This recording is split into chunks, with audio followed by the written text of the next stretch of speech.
గతంలో ఉన్న పరిస్థితిని ఒక చిన్న ఉదాహరణ ద్వారా మీకు చెప్పదలుచుకున్నాను. ఎందుకంటే రేపటి నుంచి మీరు చూడబోతున్నారు కాబట్టి. త్రిలింగ దేశం అని ఒక దేశం ఉండేది. ఆ దేశానికి రాజు చంద్రసేనుడు.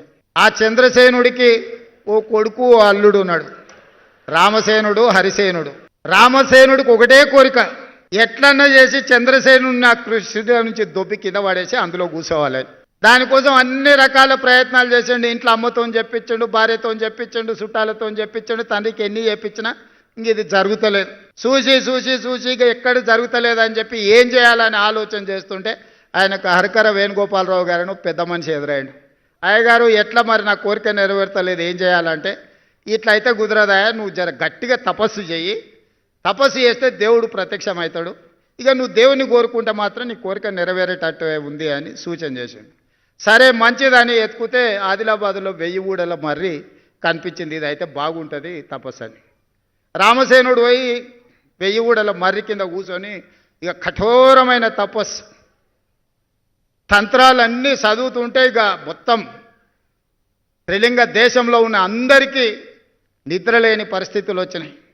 ఈ లోపల హరిసేనుడుకు పొన్నం ప్రభాకర్ లాంటి మిత్రులు చెప్పినా, మీ బావమరిదాడ తపస్సు చేస్తున్నాడు, కుర్చీ పోయేటట్టే ఉంది, మరి నీ సంగతి ఏంది అని.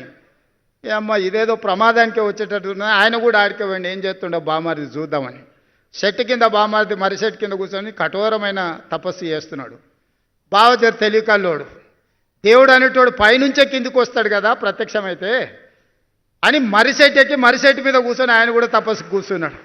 వస్తా వస్తా ఫస్ట్ నా దగ్గరికి వస్తాడు కదా, మనమే ముందుగాల దేవునితో మాట్లాడదామని. నిజంగానే మర్రిచెట్టు ఎక్కి కూర్చొని ఆయన కూడా ఇక కఠోరమైన తపస్సులు ఆయన భాగస్వామి అయ్యాడు. ఇక దేవుడికి కూడా నిద్ర భంగం కలిగి ఇలా సంగతి ఏందో చూద్దామని రానే వచ్చిండు. వచ్చేటప్పుడే మధ్యలో హరిసేనుడు కల్పించడు.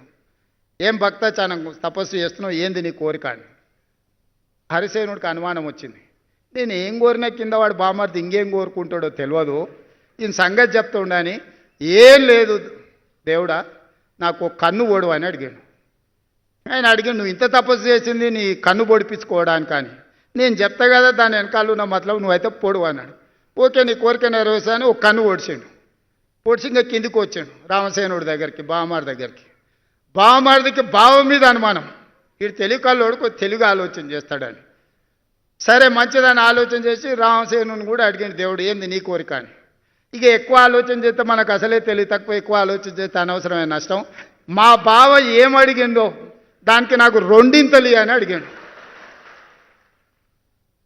ఇక దేవుడు కూడా అల్క ఉన్నది కదా ఇది అని ఈయన 2 కళ్ళు ఓడిచేసిండు. వానికి ఒక కన్ను లేదు, ఇంటికి 2 కళ్ళు లేవు. ఇక దేవుడు పోయినాక మళ్ళీ ఇద్దరు కలుసుకురు.